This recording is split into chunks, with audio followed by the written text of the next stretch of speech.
செல்லப்பாண்டியன் அவர்கள் 2011 வேட்பாளர் அனைத்து இந்திய அண்ணா திராவிட முன்னேற்ற கழகத்தினுடைய வேட்பாளராக அறிவிக்கப்பட்டிருக்கிறார்.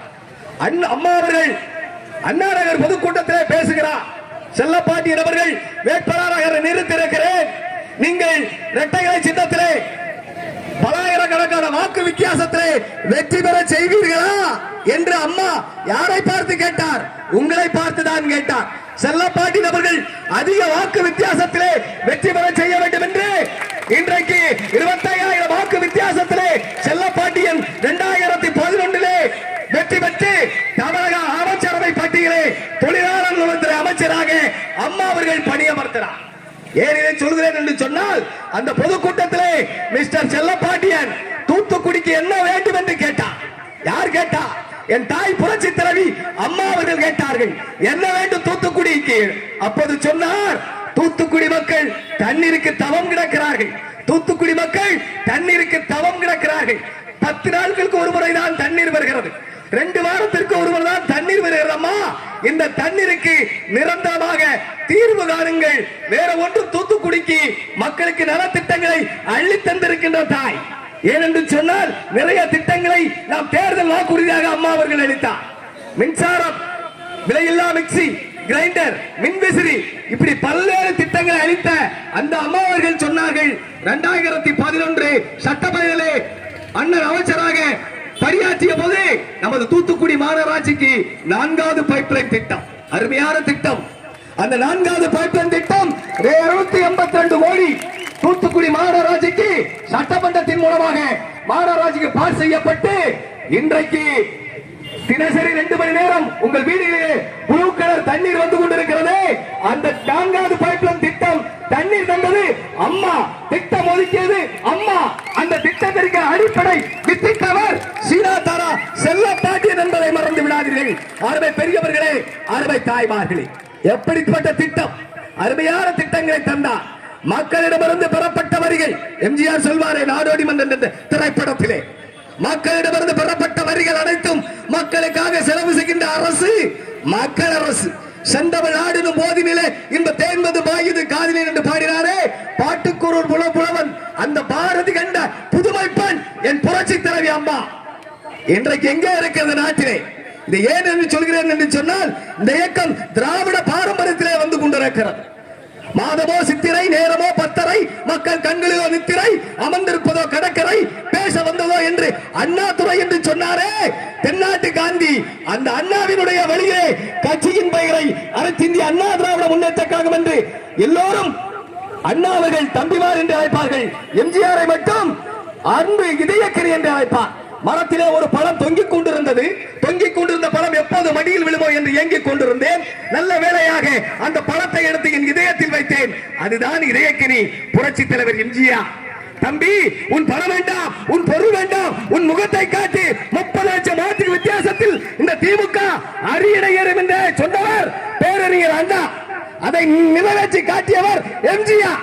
அன்றைக்கு எம்ஜிஆர் இல்லை என்று சொன்னால் திராவிட முன்னேற்ற கழகம் இருந்திருக்காது. காங்கிரஸை வேரோடு மண்ணோடு வீழ்த்தி காட்டியது என் தலைவர் புரட்சி தலைவர் பொன்மன செல்வன் எம்ஜிஆர்.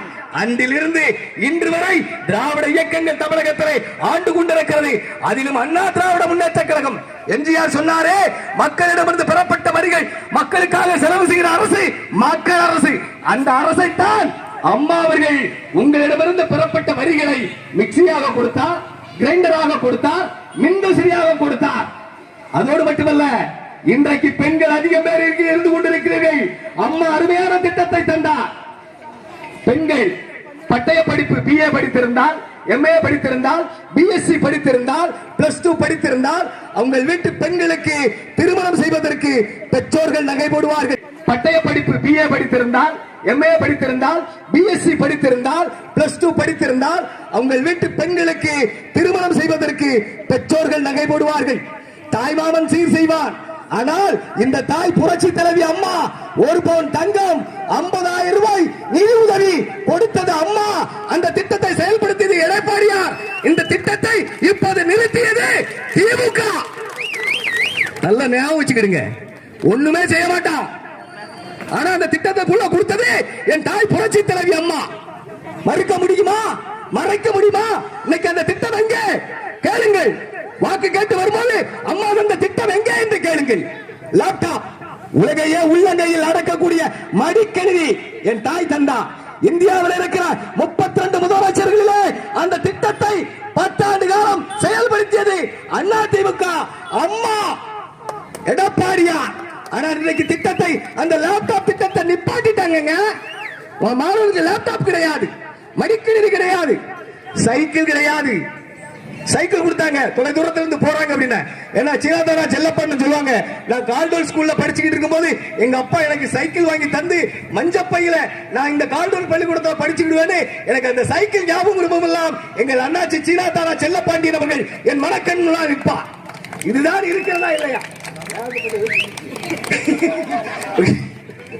ஆக அப்படிப்பட்ட திட்டங்கள், அந்த திட்டங்களை இன்றைக்கு நடைமுறைப்படுத்தியது எம்ஜிஆர், அம்மா, எடப்பாடியார். எப்படி எத்தனையோ திட்டங்களை இந்த நாட்டு மக்களுக்கு தந்திருக்கிறார். ஏன் இதை உங்கள் மத்தியிலே சொல்கிறேன் என்று சொன்னால், அப்படிப்பட்ட திட்டங்களை தந்து இன்றைக்கு வருகின்ற காலங்களில் காசு கொடுக்க வருவா மறந்துடாதீங்க. காசை வாங்கிட்டு ரெட்டலைக்கு ஓட்டு போடுங்கம்மா. உங்கள் பாதம் தொட்டு கேட்டுக்கொள்கிறேன். புரட்சி தலைவி அம்மா சொன்னது போல எனது காலத்திற்கு பிறகும் இந்த அதிமுக 100 ஆண்டு காலம் இருக்க வேண்டும் என்று சொன்னார். அந்த 100 ஆண்டு காலம் இந்த அதிமுக இருக்க வேண்டும் என்று சொன்னார். வாக்களிக்க வேண்டிய சின்னம் இரட்டைகளை. புரட்சி தலைவி எம்ஜிஆர் அவர்களுக்கு சத்துண தந்த அந்த சரித்திர நாயகனுடைய புகழ் இன்றும் நிறைவேற்றுக் கொண்டிருக்கும் என்று சொன்னால், அந்த தலைவன் தந்த சின்னம் இரட்டைகளை. அது தோற்றதாக வரலாறு. இந்த வரலாற்றை மீண்டும் நாம் மாற்றி அமைப்போம் என்று கூறி வாய்ப்பளித்த எங்கள் அண்ணாச்சிக்கும் இந்த பகுதியுடைய வட்டக்கழகத்தின் இந்த பகுதியுடைய நிர்வாகிகள் அவர்களுக்கும் நன்றி கூறி விடைபெறுகிறேன். நன்றி, வணக்கம். இங்கு வருகை தந்து சிறப்பித்துக் கொண்டிருக்கிற அந்தோலி ஸ்டாலின் அவர்களுக்கும் என் பாசமிகு அருமை அண்ணன் ஆர் எல் ராஜ் பேசுறவங்களா